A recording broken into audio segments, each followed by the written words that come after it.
Hello, everyone. Welcome to the Imprint Explained. And today we're going to look into India's growth in Q1 of 2020 that we have contracted by 23.9%. And, before we that, we'll talk about what have been the various opinions. So Rahul Gandhi says here is that GDP reduces by 24% approximately. And this is the worst in independent history. Unfortunately, the government ignored his warnings. So he said that he has been saying it since February. There's a tweet of his on February 12th, which says that the government, सरकार का हर चेतावनी को नजरअंदाज करते रहना बेहद दुर्भाग्यपूर्ण है. That's what he's saying. Now, on the other hand, Shashi Tharoor is saying that the bad news on the economy, which began with demonetization, continued through COVID-19 lockdowns, has got worse day by day. And he says that he even sang a parody of a song, right? And he obviously, if you want to listen to that song, yeah, you can definitely go to his Twitter account.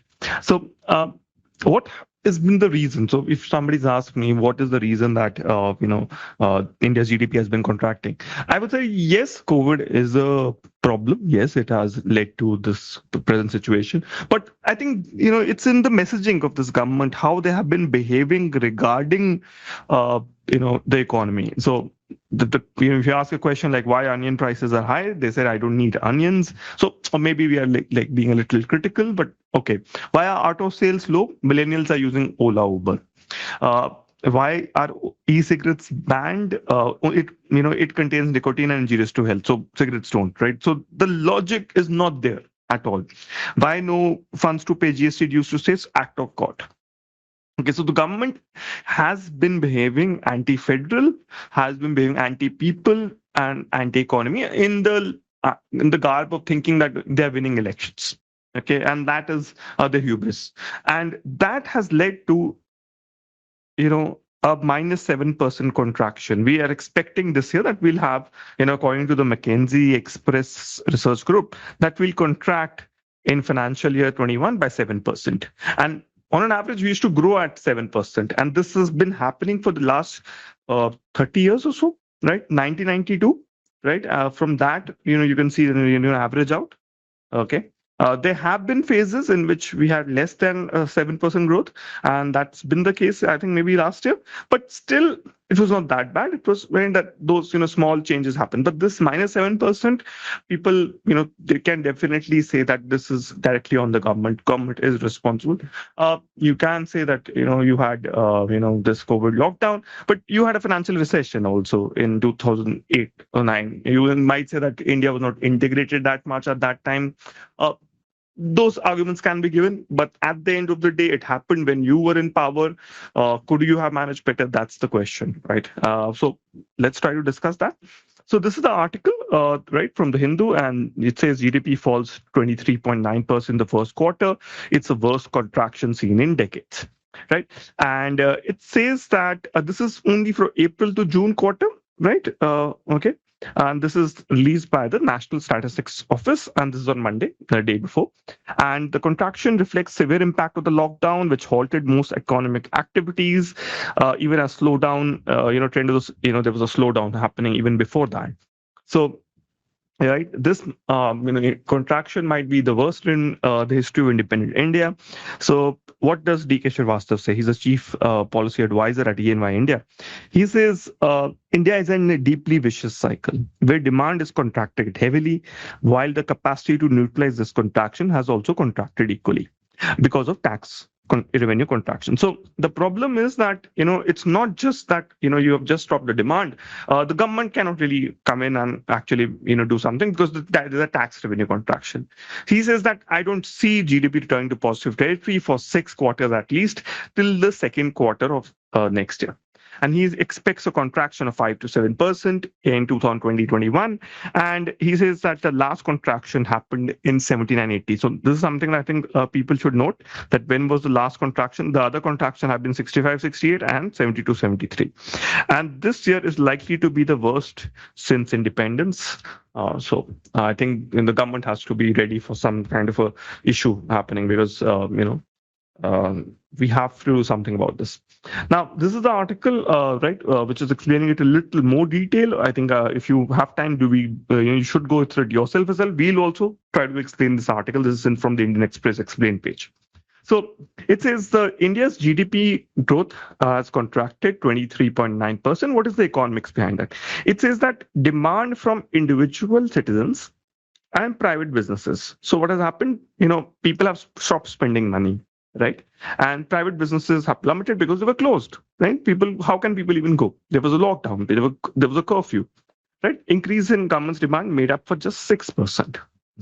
Okay, so although most people expected that there would be substantial contraction, they expected that it would not be more than 20%. But it turned out it would do it by 24% in Q1. So let's try to appreciate this in a very simple term. So what happened? So March 23, 24, we had the lockdown, and some places had a lockdown, a curfew before that. Chandigarh had before that. Now, if you have that, and then if you think about it, the lockdown continued till May, and then we had the the unlock thing happening, and now we're in September 1st, right? And if you think about it, so April and May were definitely lost. Okay, right? If not more. Okay, and if you assume that June, July, and August were, let's say, lost of one third, so you pretty much expect 3 month loss this year. Okay, so if I say a 3 month loss, that is of 12 months, 3 by 12, 1 by 4. So a 25% contraction anyhow is expected. Okay, across the year, and they are saying this is only for quarter 1. I actually believe this would be a 20-25% contraction across the year itself. They're saying 7%. That might happen because of the fact that in the last quarter, I think Jan to March, we would really grow fast.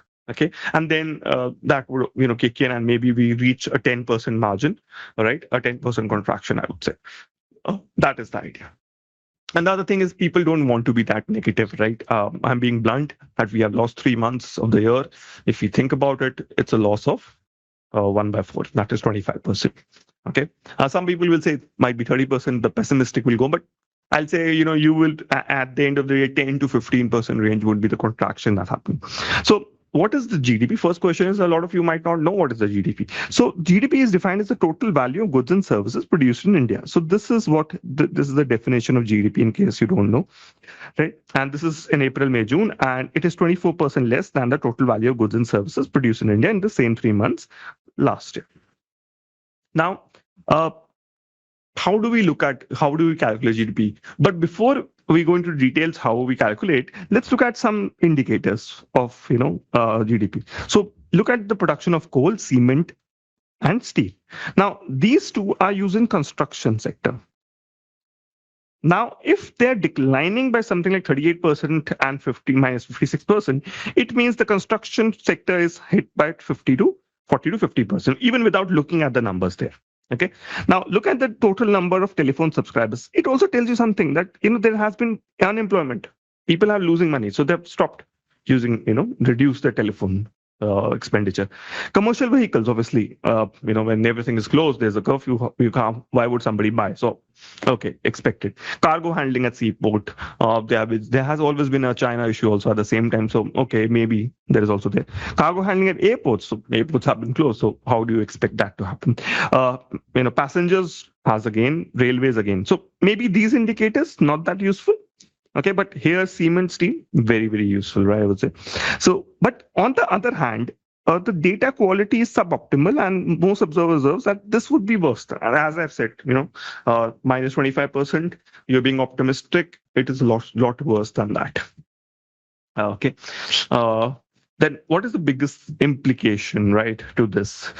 So with the GDP contracting, with what most observers says, it is now believed that the full year GDP could also worsen.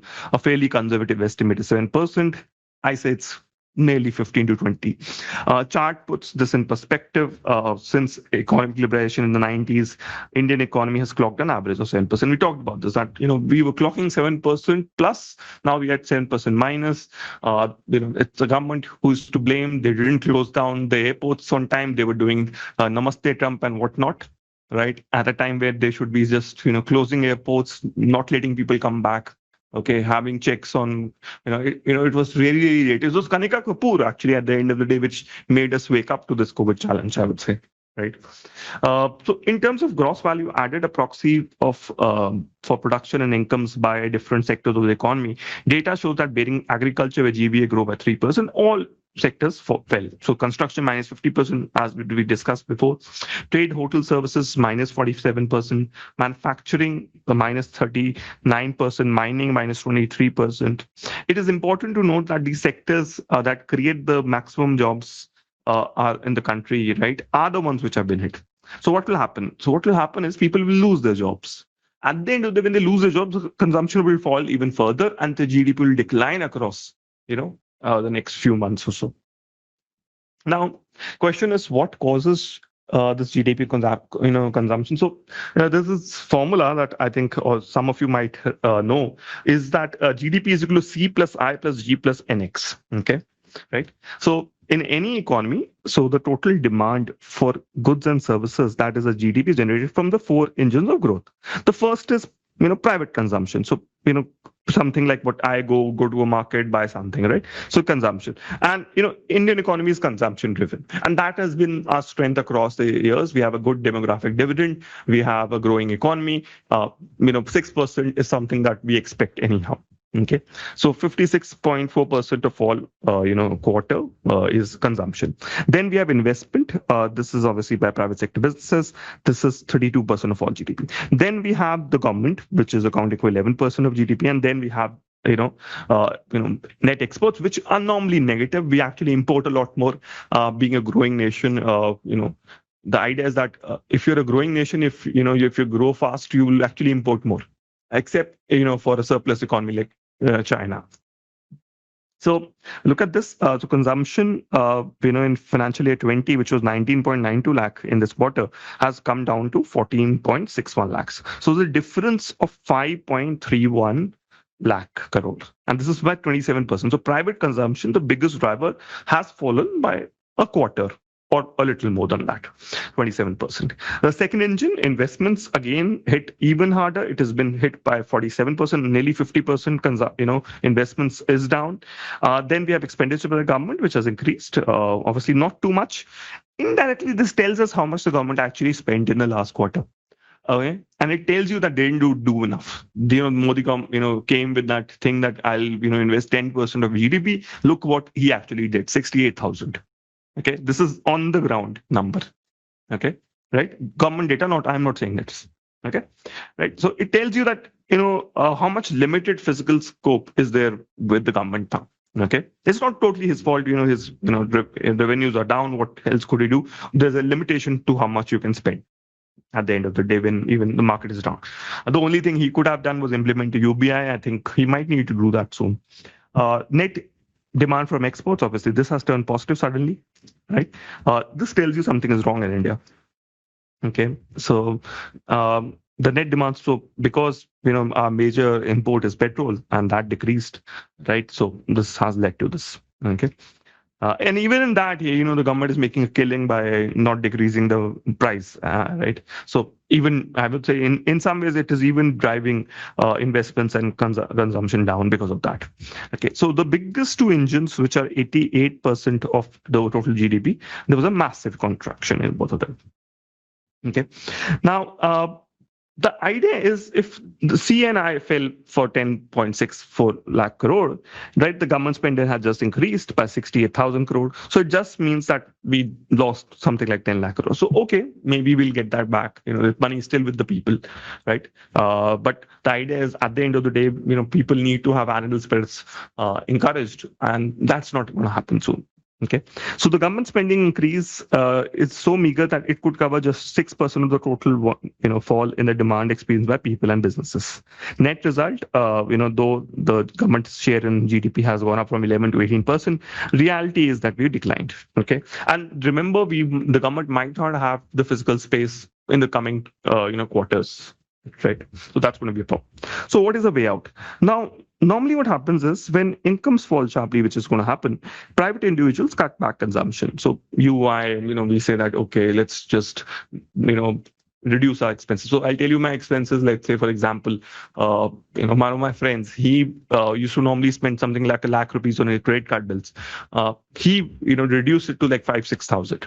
Okay, so private consumption fell down sharply. Businesses stop investing, and both of them are voluntary decisions. You can no way force people to spend more or coerce business to invest in the current scenario. Same is logic is for imports and exports. And further, we have the China issue, right?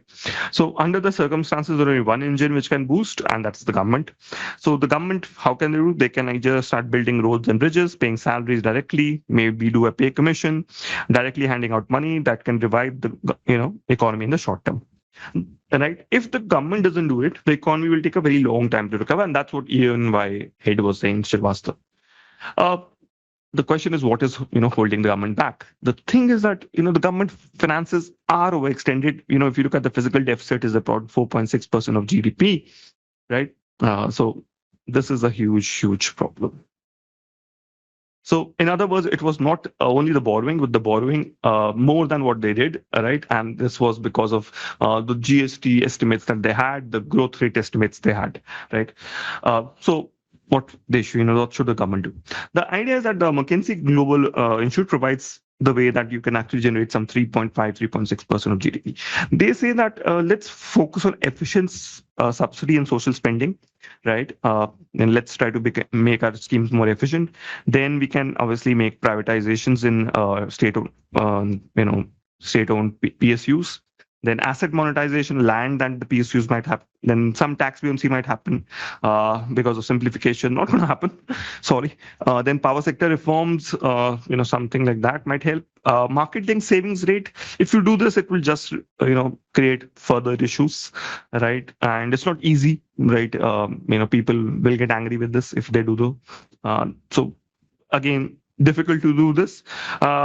Maybe this is much easier. These three things would be done at person. Then, obviously, if you think about it, these things can be used by the for the COVID and healthcare infrastructure that we would need next year, right? So I would say that these are things which can be done. The future doesn't look bright for us, but I would definitely say that we can do something. Now, what about the other indicators? What does the RBI say? So the RBI basically, talked about the fact that, in his annual report, that there has been maximum disruption of economic activity, right? And, they say that it's not easy to make an assessment of aggregate demand, right? Because the shock to consumption is severe. It would take quite some time to mend and regain the pre-COVID momentum. So the momentum is lost. That's what they're saying. There was slowdown before. Now the economy has come to a standstill. Now it's difficult to come back, right? On the other hand, look at the GST Council meeting. This happened last month, the 41st meeting. So there's already a problem of GST compensation from last year itself, right? Even in last year, September, they talked about the problem being there. So Uddhav Thackeray said that it's time that we revert to the pre-GST regime, right? The government cannot actually, pay the compensation amount, which is roughly 2.35 lakh crore, which was due to the states, under the GST regime. So this suggestion would have wide ramification if it pursued by some of the bigger states in a serious manner. So as different states try to recover from the impact of COVID, they would need money, but under the current GST regime, it has robbed the states of the freedom to raise or lower taxes. So being asked to borrow money from the market itself, getting it from center, Thackeray has questioned the desirability of the current. Why should I? The question is, what the government has actually done is they're shirking the responsibility, right? I would say this is totally blatant abuse of power by the government. Right. At the end of the day, they should actually, foot the bill. They should actually take loans themselves and give it to the states. right? Because once you say do this, next thing nobody will trust you, right? That has been the biggest problem in center-state relation, a lack of trust. The center always encroaches on the powers of the state. So this is one problem which is happening. The other thing which has happened in Niti Aayog also launched export preparedness index. Top performers, obviously Gujarat, Maharashtra, Tamil Nadu, Odisha, Rajasthan, obviously because of the golden quadrilateral, also is in the top five. Okay, landlocked states, obviously Assam, Bihar, Jammu and Kashmir, obviously are there. Right, West Bengal obviously stood out. Right, it was ranked behind despite the fact it was a big coastal state. So the idea is that it is required the state needs to work on their own unique strategies for boosting exports. The other problem which is also we are going to have is what the McKinsey Global Institute reports talks about. It says we have to create 90 million to 145 million non-farm jobs over the next decade. So it is not just the COVID crisis, which is the immediate one. We would need to grow at 8 to 8.5%, and we are now contracting. Okay, so what will happen to unemployment? Remember, unemployment data, which was not shared by this government, at the end of the day, was the worst in 30, 35 years. Maybe, okay, we have a huge demographic dividend, but the challenge has to be met at the end of the day, right? So this provides an understanding of how job creation might have affected as GDP contraction or slow growth in the coming years will create a further problem. Then we're going to have this is something which is something I would say very, very bad for us. On 27th August, World Bank issued a statement that it has ordered a systematic review and internal audit of its data and methodology used for compiling the ease of doing business ranking, which was published in 17 and 19. And this was in response because of several allegations that data was tweaked for political reasons and to favor some countries. Remember, India's ranking has improved from 142 to 63 in 2019. So all this, from plummeting domestic consumption to shrinking exports to massive unemployment, ease of doing business ranking questions, GST regime issues, GST compensation issues, that is, and finally the GDP contraction by 24% approximately. Kind of makes in the Indian economy maybe not the place to be. On the other hand, we are actually having, Sensex is still at 38,000 or 39,000. It just tells you that that's not what we should be caring about. It is just like Sushant Singh Rajput, show that keeps on going on, these TV channels without talking about jobs or anything else, which is actually important to people in India. Thank you for listening. Do join our Telegram group, right? And thank you so much.